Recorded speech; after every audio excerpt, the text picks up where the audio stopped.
You ask Tiger to solve. This deals with linear equations with one unknown. The final result is y equals -1/9. Let's solve it step by step. Group all y terms on the left side of the equation. Add 2y to both sides.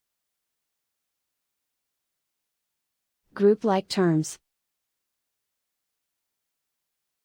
Simplify the arithmetic. Group like terms. Simplify the arithmetic. Group all constants on the right side of the equation.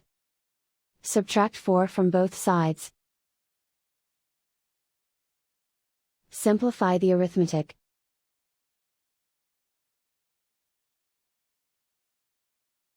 Isolate the y. Divide both sides by 9. Simplify the fraction. And so the final result is y equals -1/9.